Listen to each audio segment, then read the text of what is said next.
This is our March monthly webinar with Mari Galloway from Wildlands Network. We're so excited to have her here with us. We're putting this webinar together in partnership with the Sierra Club Tahoe Area Group and Wildlands Network. It's a free monthly webinar series, but we always appreciate donations. So if you feel so inclined, we'll put the link in the chat to donate to Sierra Nevada Alliance. Today we're going to be here with Mari, and as the California Program Director, Mari leads initiatives to enhance wildlife connectivity and protect core habitats statewide. With policy expertise and a deep passion for California's ecology, she strategically connects partners, resources, and information for data-driven ecosystem efforts. Mari's work coordinating wildlife crossings, advancing research, and collaborating with diverse stakeholders informs policy solutions and addresses systemic barriers. She holds a bachelor's in science in environmental science from Cal Poly Humboldt and a law degree from the University of Oregon. So if anybody has any questions, please put them in the chat. We'd love to address them during our Q&A after Mari's presentation. And if you have any questions, we'll be sure to get to those. So with that all being said, Mari, take it away. Thanks so much for the introduction, Shannon, and thank you, Sierra Nevada Alliance team, for hosting these webinars and inviting me to speak, and everybody for tuning in this lunch hour and your interest in wildlife connectivity in the Sierra Nevada. Sierra Nevada is my all-time favorite landscape. I was really fortunate to grow up in the Central Valley of California, where I got to spend a lot of my summers up on Ebbets Pass. So deep love for Sierra Nevada, still in the valley in Sacramento, but love going up the hill and enjoying that range. So, and also really excited to be able to work on advancing wildlife conservation in that landscape and talk a little bit more today about all of these kind of different efforts working towards trying to reconnect the Sierra Nevada. I also wanted to mention before I jump in, this is by no means a comprehensive list of all the ongoing efforts to enhance connectivity in the Sierra Nevada, nor even close to all the species who need connectivity in the Sierra Nevada. So wanted to underscore that this is just kind of a small and very high level overview of all of the really amazing work happening throughout the Sierra Nevada region. So with that, I'll go ahead and share my screen. Can everybody see that jumping bobcat? Great.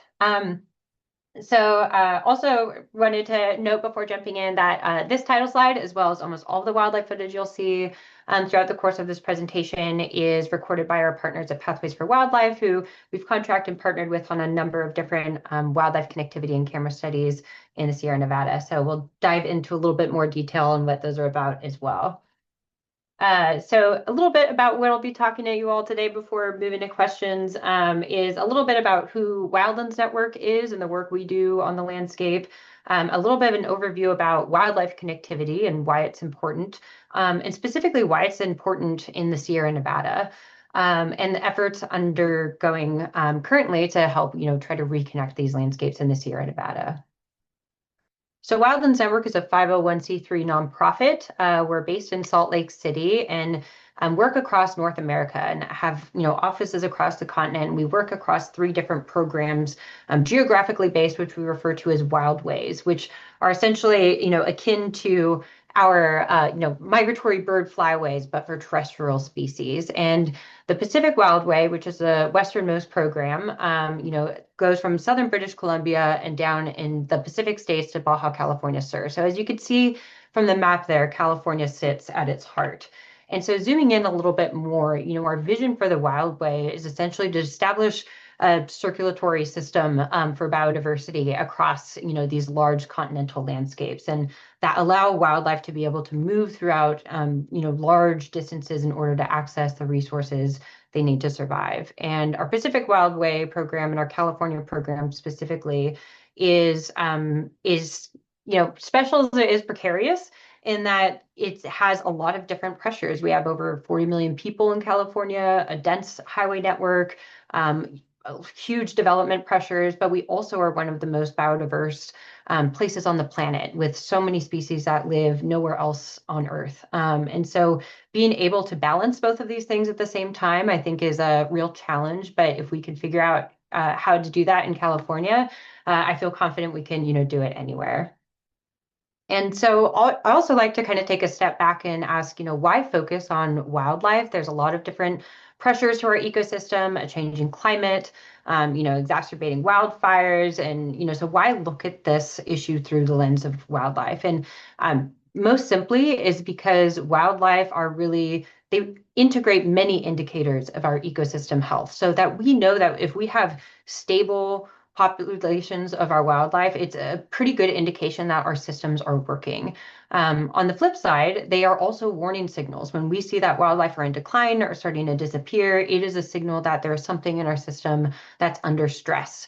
And unfortunately, what we're seeing is that we are seeing these warning alarm bells going off and finding that the average size of wildlife populations have fallen by a staggering 73% in the last 50 years. So that's 73% less wildlife on the planet today than there was 50 years ago. And the primary reason for that loss is because of habitat loss. It's the primary threat to all really living species on this planet.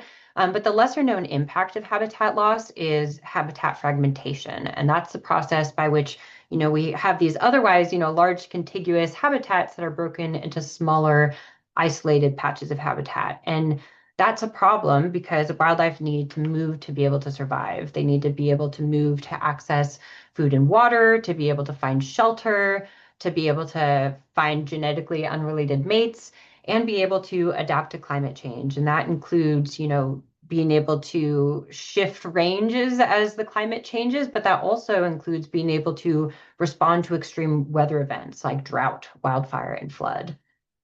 So where kind of the corridors and connectivity piece comes in is really trying to counteract this impact of fragmentation. And so Michael Soule, one of the founders of Wildlands Network, over 35 years ago at its founding, stated that wildlife corridors are the most important conservation strategy that you've never heard of. And very grateful to report that that's much less the case today than it was the time he said it, because now wildlife connectivity and corridors are recognized on federal, state, and now here in California, local levels as a foundational strategy to combat the biodiversity and the climate crisis.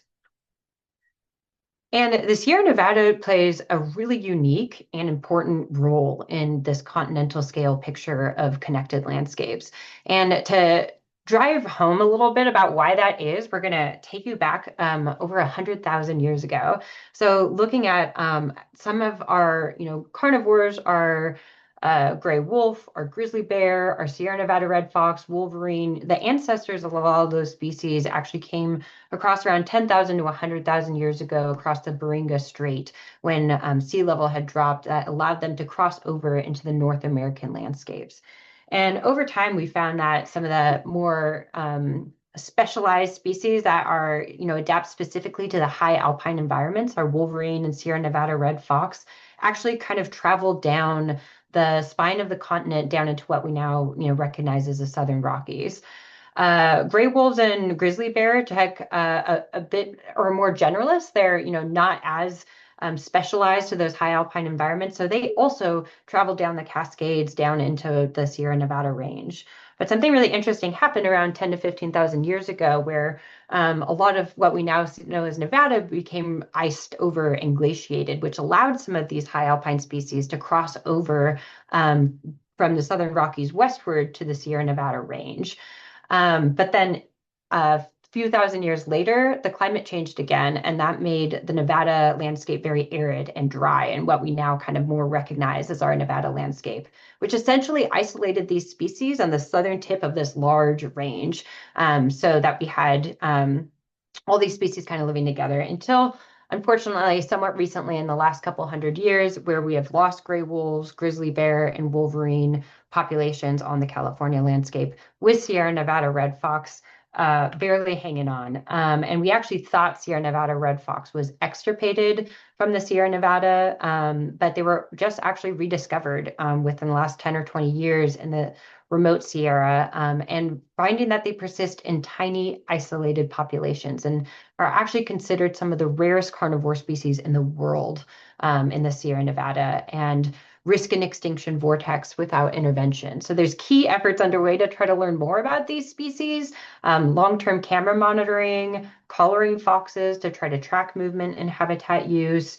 Some folks are having discussions about potential translocations to increase genetic diversity. And there's also a lot of genetic research undergoing. So pictured there is a dog from the rogue detection teams, which is a team that utilizes these dogs to sniff out, scat, and collect, which provides really important information, not just on the population size of these individuals, but also their diet, what they're eating, prey availability, and also movement. You know, the genetic information tells us how or why these Sierra Nevada red fox populations might be connected and is actually also finding early indications of some individual foxes from the Great Basin actually coming up and starting to reproduce with the Sierra Nevada red fox. So that's kind of a spotlight on that particular species. And as I mentioned, gray wolves were gone from California for around 100 years, with the last sighting in 1915. And I won't go in too much detail over this because I know Axel will be speaking to this in a lot more detail in the next webinar. But essentially, what is kind of interesting is gray wolves only recently returned to California in 2015 with the establishment of the Shasta Pack. And now in 2026, there's 9 confirmed packs and counting. And seeing them actually move as far down south as LA. But one thing I found really interesting in this story is looking at how they returned, coming from Washington, Oregon, and down into California, which is kind of part of how they traveled down into the Sierra Nevadas, tens of thousands of years ago. And then there's other species, beyond our carnivore species. Elk, for example, we thought were extirpated from the Sierra Nevada in the 1870s, but now we're seeing them starting to return. And with some anecdotal evidence of some individual elk species in Sierra Valley, moving all the way down through South Lake Tahoe Basin, crossing Sonora Pass, and then coming back all the way up to Sierra Valley. So some evidence there of some connectivity with those individuals throughout the Sierra Nevada range. But another movement pattern, not so much north to south, but we see more on kind of east to west movement, is our migratory deer species in the Sierra Nevada range. And oftentimes these deer move up into the Sierra Nevada in the summer months where they get to benefit from all that high elevation meadow forage and then move back down into the lower elevations to spend their winter. And so that's another kind of, movement piece and pattern that we're trying to help facilitate with our work here in the Sierra Nevada. So despite these successes, despite a lot of, these accounts of species coming back to the landscape and accounts of them being able to move throughout the Sierra Nevada range, there's still many barriers to this movement, primarily through land use change. There's, urban development, the way our forests managed, transportation infrastructure, that includes both highways, forest roads, as well as recreation and ecological disturbances like climate change. And all of these together are, putting additional pressures on the system and exacerbating habitat fragmentation. And I don't think we can talk about the Sierra Nevada without mentioning the impacts of, these high severity wildfires as well, which are burning through a lot of these dense canopy cover habitat, which a lot of our species like pine marten, fisher, and others depend on for their survival. So how do we reconnect a landscape like this, which is, in so many ways, looks pretty intact and is still relatively wild, but has a lot of these different pressures on its system. And so this is kind of a prototype of one of our Pacific Wildway maps here to kind of illustrate, where some of our focus areas are. And we're essentially trying to advance this work in 3 different ways. One is safe passage across roads, trying to reconnect these landscapes across some of these large interstates, typically moving east to west across the Sierra Nevada range. Also mapping movement using GIS tools for better planning, and then actually collecting data on wildlife movement to inform land use decisions. And so zooming in a little bit here, those yellow segments are really trying to identify those elements in the landscape that are breaking up potential movement patterns. And so, unsurprisingly, what you can see here with this Sierra Nevada is a lot of that fragmentation is actually driven by roads. And so, roads have a lot of different impacts and pressures to wildlife. We see, for example, with peninsular bighorn sheep, direct road mortality from wildlife vehicle collisions um, is a pretty big impact on their relatively low population numbers. Mountain lions in Southern California, not so much in Sierra Nevada, we're seeing really face the consequences of genetic isolation from roads and inbreeding to the extent they can no longer reproduce. And then we see, complete local extirpations of some smaller species species like California tiger salamander, where maybe you don't have a large population and maybe they don't have to move very far, but if there is a road moving through their home range, they'll likely die out as a result of that impact. And then mule deer, of course, having to move to be able to access those, be able to seasonally migrate and access those forage in all times of year. So wildlife crossings are a way a solution that we can utilize to help mitigate the impacts of that movement for a variety of different wildlife. The top left there, that wildlife overpass you see on Highway 93 in Nevada, is I think what most people think of when they think of wildlife overpasses and crossings, but they come in many different shapes and sizes for different species, even including undercrossings for elephants in Kenya, monkey rope crossings for monkeys in Costa Rica, tortoise tunnels, and even wildlife overcrossings for species like crabs that migrate. So again, all different sorts of sizes for all different sorts of species and their movement.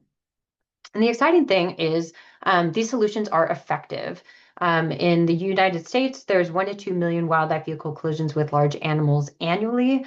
And those are not only dangerous, but they also incur high cost to society. And I should also note these dollar figures here, I think were developed in 2008 and so have not been adjusted for recent cost hikes and inflation.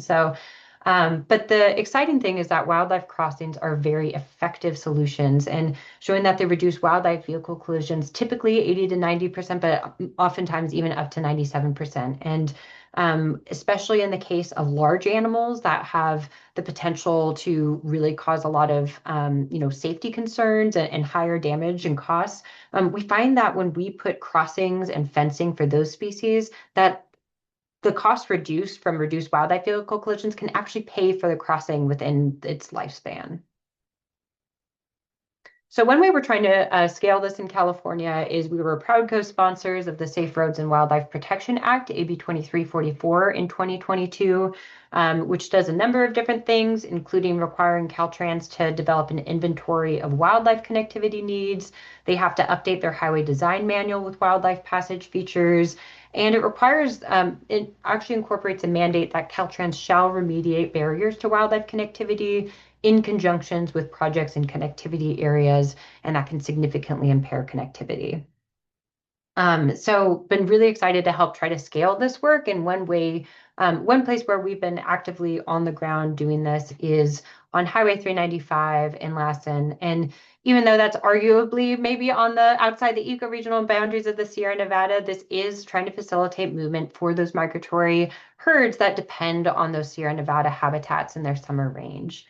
And we're working on this, as you can see, with a huge group of partners that's ever growing. And essentially the goal here is, really trying to facilitate movement for a lot of different species, but with an eye to the Doyle and Loyalton Truckee herds, which are identified as a priority herd to try to restore in the state of California. And this stretch of Highway 395 also has been identified as one of the worst deer vehicle collision hotspots in the entire state. So we were really grateful to be able to partner with Caltrans and California Department of Fish and Wildlife, who directed us to this stretch of highway and asked for our help because they knew that this area was a problem for all the reasons I just mentioned. However, they didn't know what structures on the highway were facilitating movement, or which maybe could if they were retrofitted, or where we might need to think about installing new wildlife crossing infrastructure for these species. And so we hired Pathways for Wildlife to actually deploy cameras on all bridges and culverts above 3 feet in diameter, conducted weekly roadkill surveys and tracking surveys to help us better get more information to help us answer some of those questions. So we got a lot of really great data and information from that study. So taking you all out to the field to show you some of the amazing footage collected in the course of this study, showcasing a lot of different wildlife on this landscape, including, unsurprisingly, some of these deer migration corridors.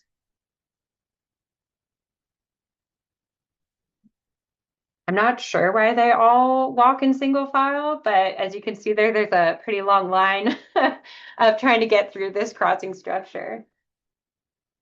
And if folks are familiar with this area at all, this is just a little bit north of Hallelujah Junction, where Highway 70 meets Highway 395. Seen a lot of juveniles in the course of this study, bobcats moving through with their kittens, bears with their cubs.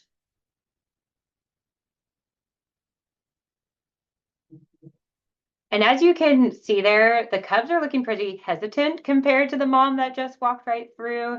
And so one thing that's really cool about these crossing structures is that oftentimes these wildlife will teach their young where to safely cross. And so oftentimes we'll see these crossing structures actually increase in effectiveness over time as these future generations become more comfortable and knowing that these are safe places to cross. We saw a lot of mountain lions in the course of this study.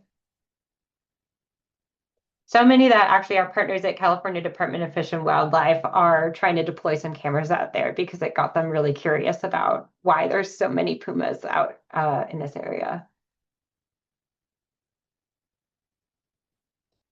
And we were also really excited to capture footage of a wolf using one of these undercrossing structures, which was a big deal at the time because they were just starting to move into that area.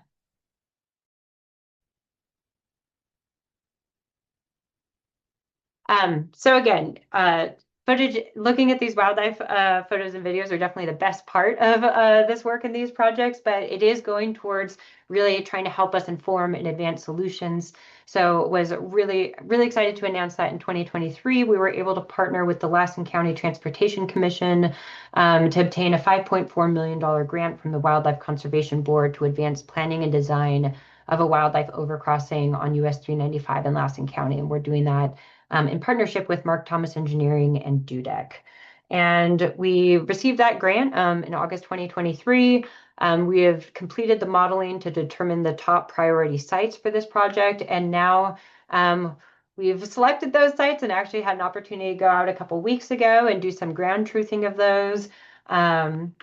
And so now are working to, do this community outreach and engineering design of the crossing structure, and hopefully in a couple years being able to work towards construction. So this is a 70-mile stretch of an area that we've been studying and trying to advance permeability for, but this grant is going to advance construction for one wildlife overpass. So this is at one of those priority locations, but we're still currently collaborating with Caltrans to help integrate some retrofits and upgrades to additional structures on this stretch of highway in conjunction with our upcoming projects. So if folks are interested and curious and want to learn a little bit more about these efforts in California, definitely encourage you to check out our wildlife crossing database on our website. And this attempts to really capture all of these ongoing efforts throughout the state, not just completed crossing projects, but also where these efforts are currently in planning and design. So yeah, check that out if you want to learn a little bit more. So the next thing again is strategy we're utilizing is mapping movement, utilizing GIS tools for better recreation planning. And so going back to this visual and zooming in, as I mentioned, those yellow areas are an attempt to kind of identify where these big, barriers in the landscape exist. And it's kind of assuming that these, blue areas here are relatively intact and open. But one assumption that I think is easy to make when looking at these maps is glossing over the fact that a lot of times these landscapes actually look like this. And this is a snapshot in the Tahoe National Forest, and the Tahoe and Plumas National Forests are considered some of the most densely roaded forests in the United States. And these forest roads and recreation are often being cited without consideration of these larger landscape scale movement patterns. And this is these pink and red lines on the landscape are what you see running through, and currently trails in development that are going through some of these deer migratory corridors. So how can we bring more of this wildlife information into these planning and siting decisions so we're not inadvertently advancing recreation in these areas that are really critical for wildlife movement. And unfortunately, I think a lot of us want to believe our recreation impacts to the landscape are benign. I'm a recreator, and I love going out into our public lands. But I think it is important to, face the music that there are some impacts to wildlife, and that, they can be addressed if they're incorporated early enough in these planning decisions and processes. And these impacts are real. In 1995 analysis, recreation was identified as the second leading cause of species endangerment on federal lands.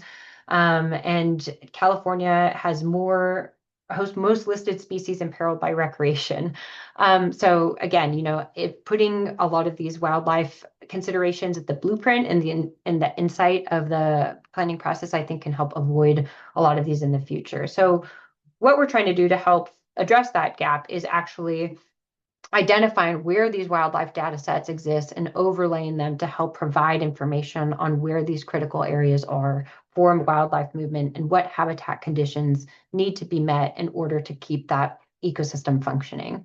And so this is kind of a prototype, but this is not complete yet, but it is kind of an initial step towards trying to overlay all these different data sets to inform this process. And so this, as you can see, Lake Tahoe there on the bottom of the screen, and this is stretching up through the Lassen National Forest. And zooming in a little bit closer, you can see that these are all these data layers overlaid where you could see in polygons where you can actually see for example, this area is identified as an area with more connectivity value because of its deer migratory corridors. It's also intersecting areas that have been modeled for wolverine and Sierra Nevada red fox as well. So, giving some more insight and information on, why a particular area has connectivity value and for which species. So we're hoping to wrap this up in fall of this year. So stay tuned. We will be making this public and available for folks to use. So yeah, if this is something of interest to you, would love to loop you in and follow-up steps. So the final kind of, strategy we're utilizing to try to work to reconnect these landscapes is through actually collecting data on wildlife movement to inform these land use decisions. So excited to see Joe here on the call because the next thing we'll be talking about is our work in the Tahoe Basin. And, the Tahoe Basin really sits at the crossroads of wildlife movement and human activity. So, we have roads, development, recreation, and forest management that have all fragmented habitats, but we still have wildlife moving through the through the basin, and really important movement that's happening. And so, but it's often at a higher risk. So, how can we help identify some of those thoroughfares and keep that movement happening through the basin? So was really fortunate to be able to partner with both California Tahoe Conservancy and Pathways for Wildlife to develop this study, which is funded by the California Tahoe Conservancy. And essentially, this is a multi-year basin-wide study led by Wildlands Network and Pathways for Wildlife that is separating the basin out into 3 sections on the California side, the south, west, and north, and with the goal of trying to identify where these wildlife are moving, some of these thoroughfares, where they get blocked, and where solutions will help most. The study combines a variety of different data collection techniques, including wildlife cameras, roadkill surveys, track and sign surveys, and development of cost surface modeling. But we're also partnering and collaborating with California Department of Fish and Wildlife that is working to also try to collect additional collar data. So essentially what the study does is, we're developing maps, cost surface modeling using local expertise, and then deploying cameras and field surveys to help confirm, what animals are actually doing and whether they're actually occurring where our model predicts they might. And so this approach can help us better understand wildlife thoroughfares and bottlenecks and dangerous crossing points. So this is kind of what some of that cost surface modeling looks like. It's a lot of psychedelic colors, but this is for porcupine specifically. And the green there is areas we would expect porcupine. It's highly suitable habitat as opposed to the red, which is highly unsuitable, high movement costs. So that red strip you see there in the middle of the screen is the South Lake Tahoe Basin Airport. Anticipating not a lot of porcupines moving through there. Similarly, pine marten cost surface model has been developed with a similar color scheme. And as you can see from the green dots indicating where previous detections have been, we do see those occurring a lot in those areas that are modeled where we would expect them to be. And then the actual data collection component of this. And we have a bunch of different types of cameras on the landscape, including a random grid array, road ecology cameras, actually having cameras up at culverts and bridges to try, and as well as at-grade crossings, linkage and bottleneck cameras, and then doing a Sierra Martin baseline comparison camera. So actually putting cameras out at the same locations that cameras were deployed years ago to help see if that we're actually seeing the same detections now that we were years ago, as well as roadkill surveys.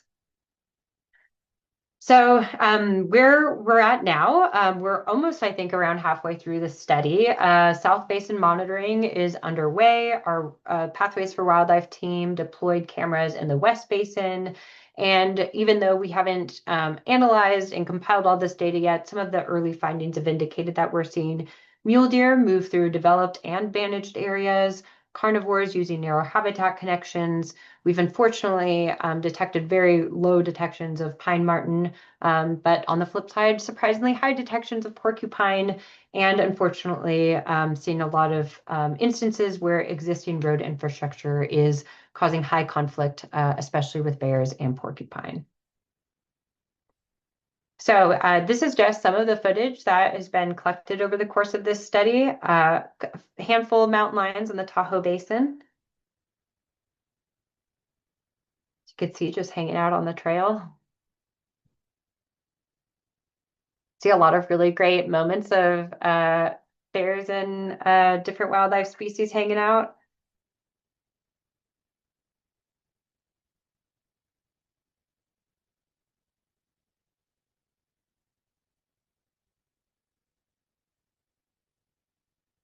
Seems like the coyotes are doing pretty well in the basin. We've detected quite a few of those on camera.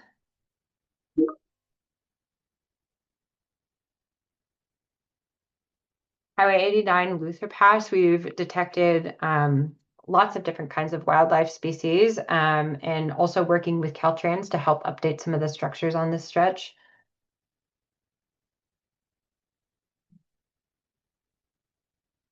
And instances of where some of these structures are facilitating movement.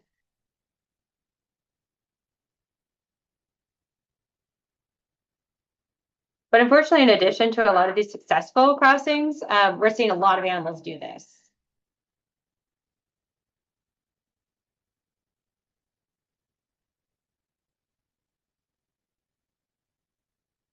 Fortunately, these coyotes are pretty savvy and looking both ways before they cross the street.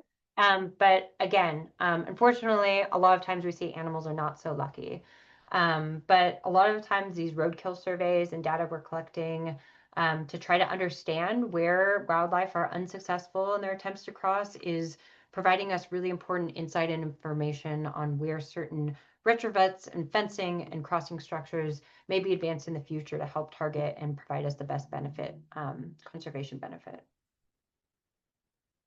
So what's next with this? We're going to continued phase monitoring across the basin, the south, west, and north, and we'll be analyzing this data to work towards identifying priority wildlife corridors, pinpointing road crossing hotspots, and recommending practical solutions with the goal of guiding wildlife crossing improvements, safer roads for drivers, and smarter forest and land management for wildlife connectivity. with the long-term outcome of a Tahoe landscape that works for both people and nature. So that's all I had for you today, but happy to answer any questions or yeah, go into more detail in any one of those project efforts. Awesome. Thank you so much, Mari. That was a wonderful presentation. I definitely appreciate it. I feel like I learned a lot, and I hope the rest of you all did as well. We've had some great conversation in the chat. It looks like Tom has some information to share about the Room to Roam Act. So if anybody wants to reach out to him, he sounds like a great resource. So thank you so much, Tom, for putting your information in the chat and sparking some great conversation. We did have one question that I thought was so interesting from Roy. He was wondering if there's any evidence that carnivores are using the crossings to funnel prey, or are most species there only briefly? Yeah, that is a really common question we get. As far as I know, there really isn't a lot of data for that. In fact, we actually see a lot of data of the opposite, especially with bighorn sheep. We see on Interstate 8, for example, that bighorn sheep hang out closer to the highway because predators are less likely to be near the highway. So they actually use the road in some instances as a refuge. So yeah, like I said, oftentimes we're seeing actually the opposite thing happen, which is pretty interesting. Very cool. We have Roger is wondering if there's been some promotion of removing obsolete fencing in these areas. Yeah, I am glad you brought that up because that is a critical issue, especially what we're seeing with pronghorn in the northeastern parts of the state. Fencing is one of the it's a big barrier and impediment to their movement. I'm grateful that we actually did have this discussion a bit in the California missing linkages discussion, and I know Liz is going to be doing a lot of work in trying to organize some follow-up workshops on connectivity and discussions around there, but one of the topics discussed there was, can we be integrating some guidelines on where to be in integrating fencing enhancements and improvements and removals as a grant criteria. And so one idea we've been trying to float is trying to get people to think about this more proactively and integrate that more in their ongoing projects. Awesome. Thank you. I think that kind of builds on a question that we have about how do you build trust and find common ground in rural communities where you're trying to build this connectivity? Yeah, one thing I feel is so great about working on wildlife specifically is that I think most people are genuinely care about wildlife and I think want to coexist with at least most wildlife species in their area. And so I've found personally in working in a lot of these rural communities and particularly in Lassen County, these residents don't want to be hitting wildlife on their commutes, on their daily commutes. And I think a lot of them are very concerned to see, especially, the decline in deer herds over the last few decades. And so a lot of them, I think, when you're working with them and sharing the information that you're collecting as you're collecting it, I think it makes it clear that we're all working towards the same purpose, which is, trying to reduce these conflicts with wildlife and provide safe passage, and being able to find solutions where we could be coexisting with a lot of these, ecosystems and wildlife that they depend on in moving forward. We have another from Tom. It says, sorry, thank you for answering that question. Does Wildlands Network have online trainings for local planners to help inform their mitigation choices for development and transportation projects?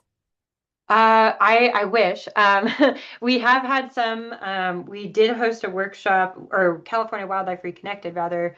We worked with them to host a workshop last fall, that actually went through kind of some in detail engineering and design how-tos in California. I think that was recorded, so if folks are not already plugged into the California Wildlife Reconnected initiative, you can. I'll see if I can find a link somewhere to share. You can sign up for that and I think be able to access some of that there.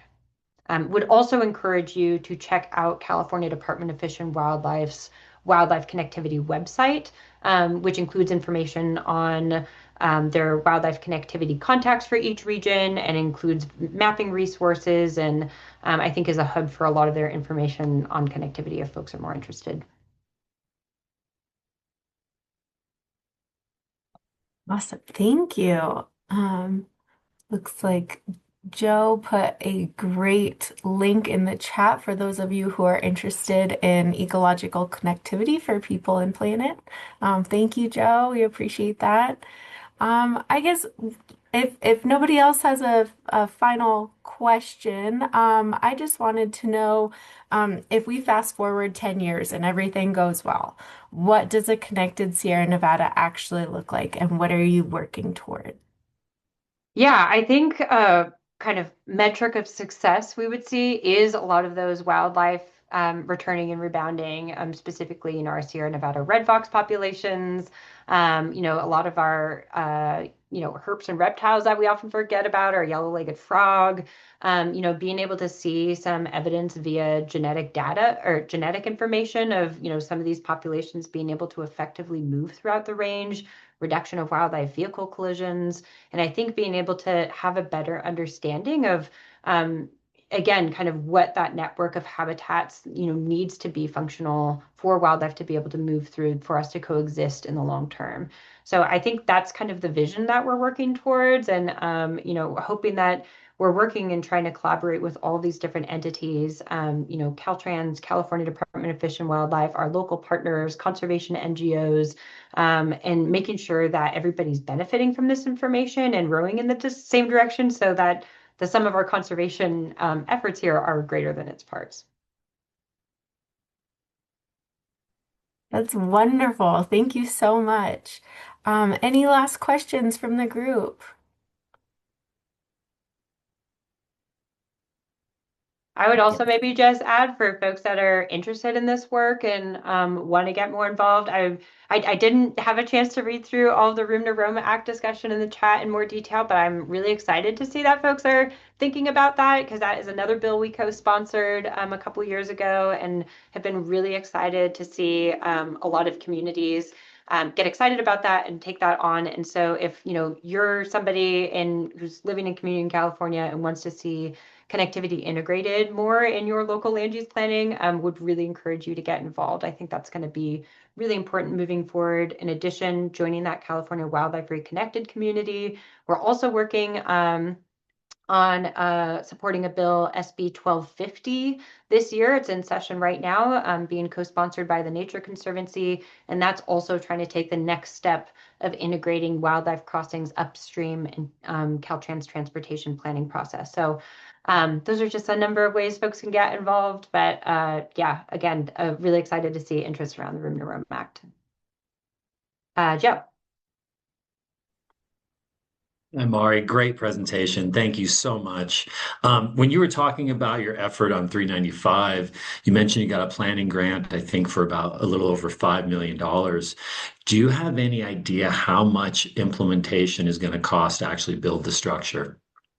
We have not developed estimates yet, but I shudder to think how much those will cost. So, the dollar signs on some of these other crossing structures coming out in California.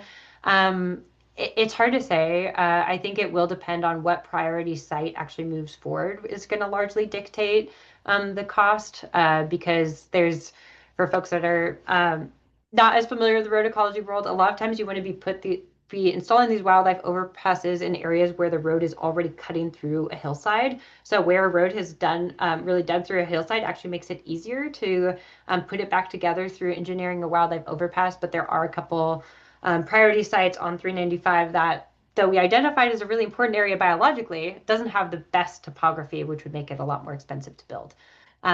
So yeah, again, I'm not giving you a direct answer because I don't have one, but I know the wildlife overpass in Colorado was $15 million. I think the Wallace Annenberg is up to 115 million. So will remain to be seen. Thank you. That's really interesting. Thank you for going into the topography aspect of that. I didn't know that. So learn something new every day. Thank you so much, Mari. Does anybody have any more questions or comments? I feel like this was such a wonderful presentation. Thank you. Okay. Oh, um, Lise has many follow-up ideas, so I'm excited you guys can connect about those. Yay. Awesome. Wonderful. Well, thank you so much, everybody, for coming to our monthly webinar. Our next webinar will be April 1st with Axel Honeycutt, who is, he works with the Department of Fish and Wildlife as the Gray Wolf State Coordinator. So we'll have some really interesting discussion around wolves in the Sierra. Thank you so much, Mari. I feel like we're all going to be going into that next webinar with a lot of great background information. So thank you. And yeah, just like I said, this is a free webinar series, but if anybody's interested in donating to the Sierra Nevada Alliance, please do. I'll drop the link in the chat. Oh, it's right there. So yeah, if anybody wants to help out our nonprofit, we would greatly appreciate it. But mostly we just appreciate you all showing up here today. So thank you so much and have a wonderful day, everybody. Thanks so much.